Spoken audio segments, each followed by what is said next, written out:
planning Disney World around spring break, real easy. Yeah, I mean, anybody can do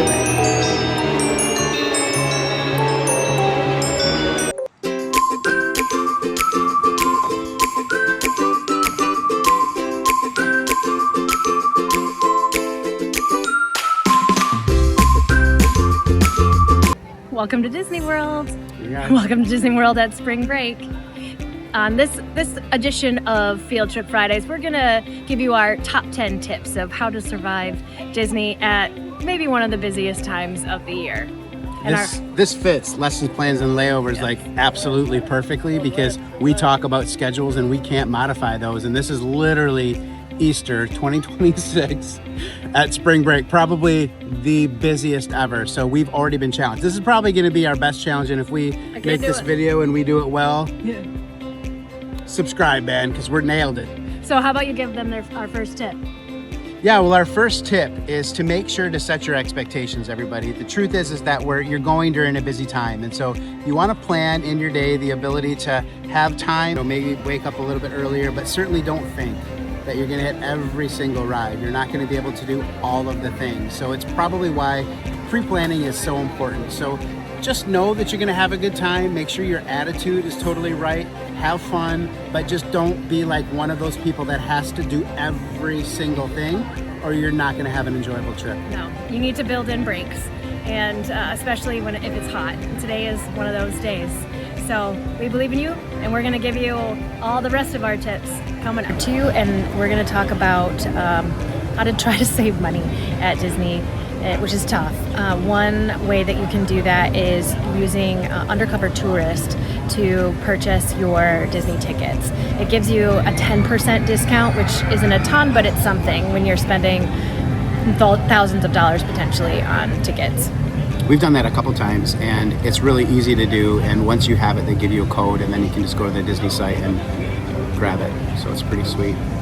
How else? Well, I think on, like, if you're a first-time Disney visitor, like, you might not need park hopper passes. Oh, right. And so I think that sometimes it's worth considering. We usually have park hopper tickets, which add quite a bit to the cost, but if you're a person who's a first-timer or only going to come here maybe once in, like your life or your kid's life, just getting your single day pass and just say, we're going to do Magic Kingdom, we're going to do Animal Kingdom on these days, makes things so much cheaper. So that'd be a nice way to reduce cost if you can.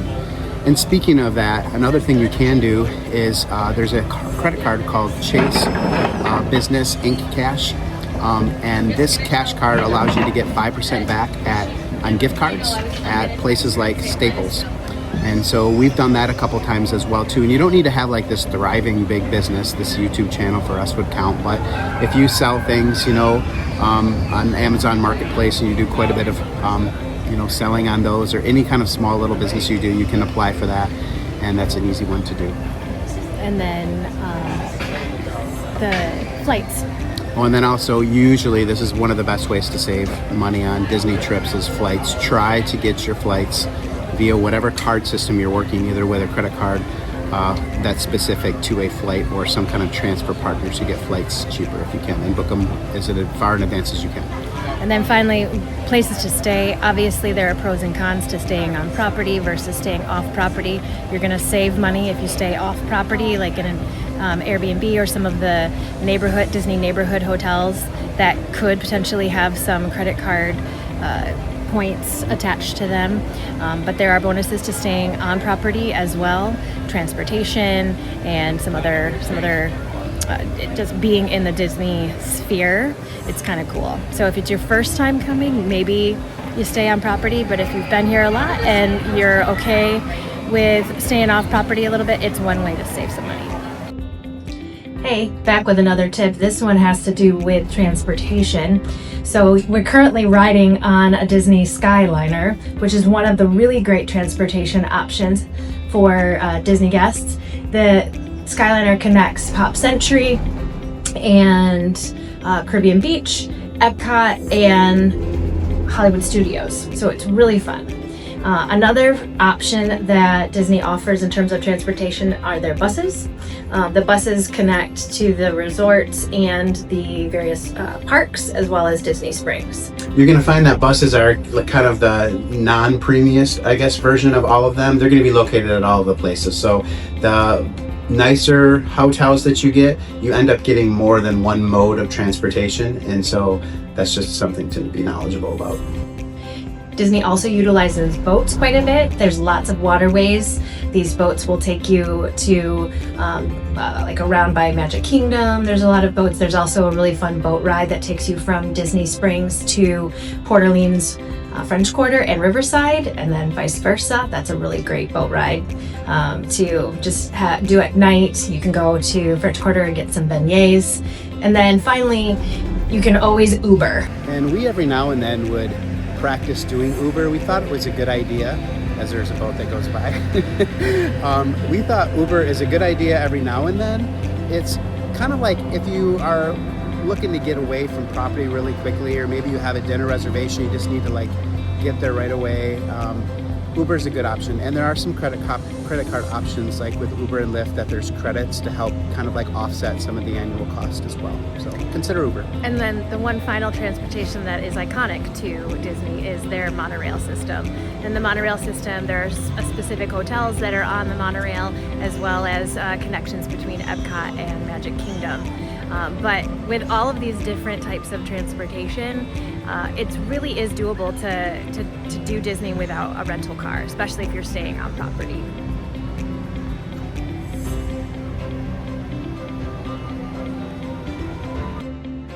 Another one of our tips is considering places to stay. Now you have options, lots of options of places to stay in Disney World.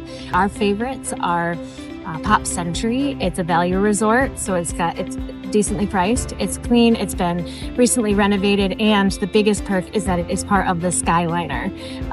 So it has easy access to Epcot and Hollywood Studios. All right, all you 80s kids, Pop Century, you're gonna love what I'm about to show you. When I was 5 years old, one of these guys right here won the big wheel race, and there she is. Cool. Oh, and our other favorite is Wilderness Lodge. So Wilderness Which happens to be where we're videoing yes, from. we are currently at Wilderness Lodge, and it is a deluxe resort. So it's like if you're willing to splurge a little bit, but it's gorgeous and just one of our favorite places on the planet. And it's where we actually spent some of our honeymoon. Yeah. And yeah, it's one of the Magic Kingdom resorts, so it has great access to the Magic Kingdom via boat. And yeah, it's just beautiful. It's also one of the interesting ways that you could potentially get more deluxe resorts if you don't have the cash to pay the Disney price, is there are several different places that rent DVC points, and we've done that a number of times, like 4 or 5 times probably. Mm-hmm. And so what we would suggest is the place that we often go to, if you Google Disney Dave, you'll find this guy who sells DVC or rents DVC points. And that would be the place that I would suggest like trying out. Go to Disney Dave. It's a really great resource. Additionally, there's a couple other places. We call them Good Neighbor Hotels. I talked about that a little bit with the IHG card. And we have some that are right by Disney Springs, which are great. They have their own transportation, but you can get into Disney parks early, the same way that other Disney hotels would. And then there's also a group called Flamingo Crossings, which is kind of over by where the Disney College Program campus is. And they have a lot of restaurants over there too to kind of like fill the needs of those college kids. And so some of those restaurants, which are close to Disney, are not Disney prices. So that's kind of a good way to save a little bit of money. And most of those places in Flamingo Crossings too offer free breakfast. And so if you're not trying to get up to the parks crazy early, you could save some money by getting free breakfast too. And they're way cheaper than what a traditional Disney property would be, but you don't get the same kind of like level of Disney magic. So it's one of those things that you have to weigh out and see what you want to do. Currently on this trip, we are staying at Pop Century. Okay, so our next tip is food. We all love it. We need it to nourish our bodies, and we're going to be doing lots of walking, so we have to figure out how to make this work. And we also know that when we have the ability to travel, it's often tough to get into restaurants, and food is just yet another cost to add to enduring cost of all the other things. So one of the things we suggest to people to do at Disney World is you have the ability to get food delivered right to your hotel. And so this can be picked up on the day of. You also have the option. Groceries, sorry, thank you. You also have the ability to, if you want, to like take an Uber out to one of the local grocery places and pick up some of your own groceries as well. But we always think about things like you can see on the shelf.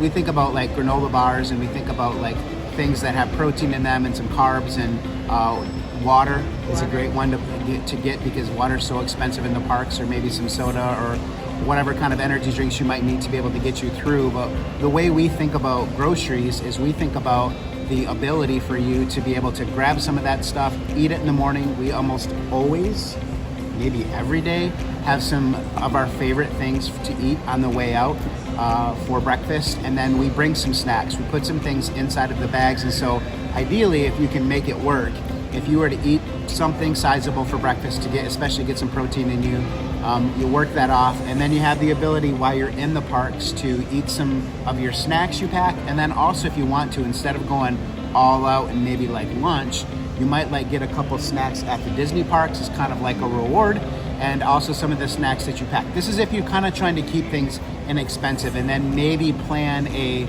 lunch/dinner more at like the 2 o'clock time period as opposed to like noon. You'll have a way better way easier time to get in.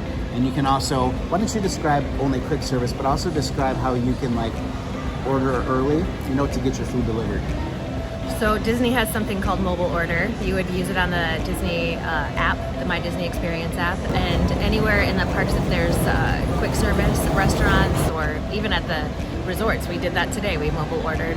But you can get to whatever quick service restaurant you're thinking of getting to and go to their restaurant on the app and do your order, and then you'll be able to get to that quick service, say you're there, and then they'll be able to prepare it, and you won't have to wait very long for it instead of like getting in another line. So using the mobile order is a really good tip. Here's the thing, Disney is a place full of fun and theme parks and food. There's just a lot of good food options. So yes, you want to go buy some of your own snacks and kind of balance things out, but you also want to have some fun. So do some research. There's tons of YouTube videos out there. DFB is a really great one of snacks and things that are also that are in Disney Worlds, especially timely ones, like if they're seasonal. So do some research and figure out kind of some of the stuff that you really want to prioritize and hit. Other things to to consider is restaurants that are located at different resorts. That's another option. As Abby said, you can also go to Disney Springs, and then while you're at the parks, you can enjoy those too. But with Disney transportation, especially considering if some of the resorts are close to some of the actual parks you're staying at, you could just pop over to one of those restaurants and try something different that you haven't before. Yeah. So eat and have fun, but buy some snacks too. Yeah. Another tip that we have is to not sleep on Disney Springs. We're currently at Disney Springs right now. It is a beautiful shopping, dining, entertainment area that Disney has.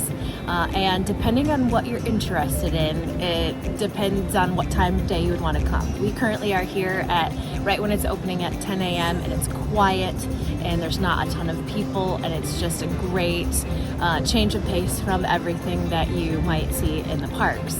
Now, if you are looking for something different, come at a different time. Yeah. We often come at night, and the vibe is way different at night. It's obviously going to be way more packed in the weekends. We were actually here this weekend at night, and it was so busy, like maybe too busy. So there's a couple things that we would suggest. First of all, there's so many great places to eat, like dining and stuff at night. If you wanted to have like a date night or a family night out, you guys could choose from anything, any kind of restaurant you can imagine.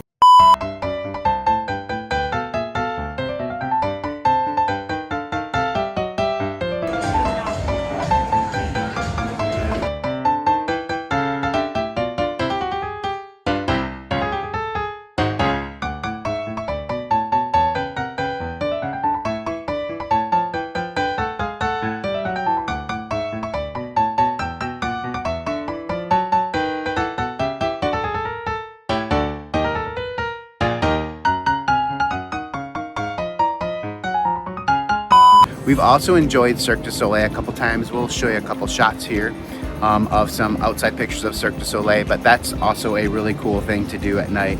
And then one of our kind of like, I don't know if you want to call it a secret thing, but one thing we do that we have done a number of times, and our friend introduced us to this idea, and it's just become kind of like a staple of fun for us, is we go to this place where there's a boat. It's over by the marketplace side. Yeah, the marketplace side.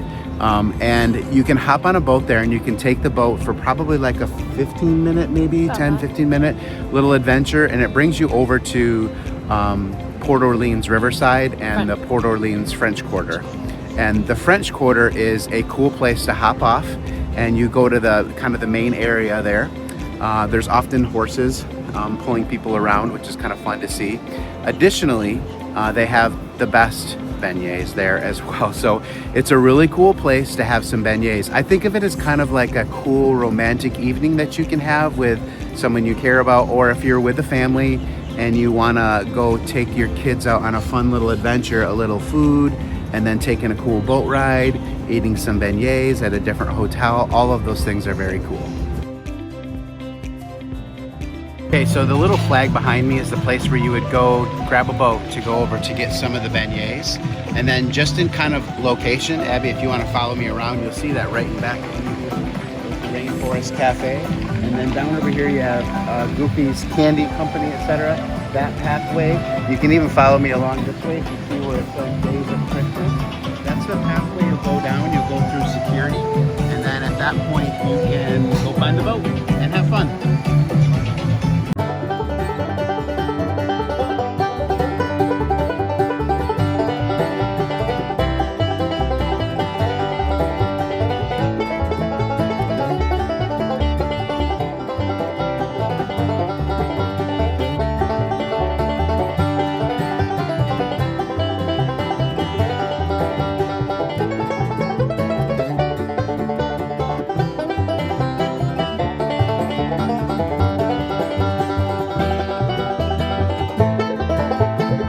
And just for some of our favorites here at Disney Springs, our favorite place to eat is Chef Art Smith's Homecoming, which is actually just behind us.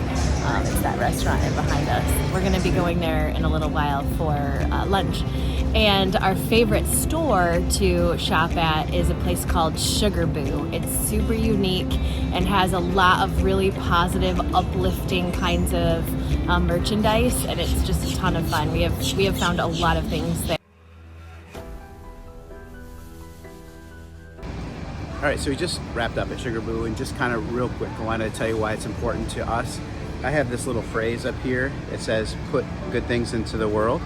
I have this phrase up at the front of my classroom actually, and it inspires me to kind of continue to be the best version of myself. It also had a relatively significant impact in a class that I teach called Pay It Forward, which is always about, like, you know, contributing to our communities, and it's kind of where the even parts of the idea of the channel come from, and building empathy. And it actually impacted a tattoo that I got recently. It's the whole idea of, see the little heart up here, and how one drip of water, when it goes in, the ripples that it creates are super impactful. And so all of these things tie together. Even our travel channel, it's just how Abby and I choose to live our life. There.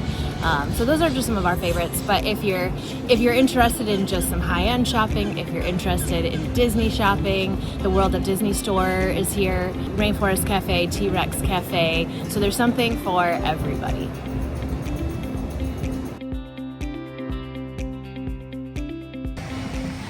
So a few of our other favorites are Gideon's Bakehouse with giant cookies, or Raglan Road with their Irish food. And then over on the shopping side of Marketplace, we've got the classic Lego store and the World of Disney store.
Yeah, I guess.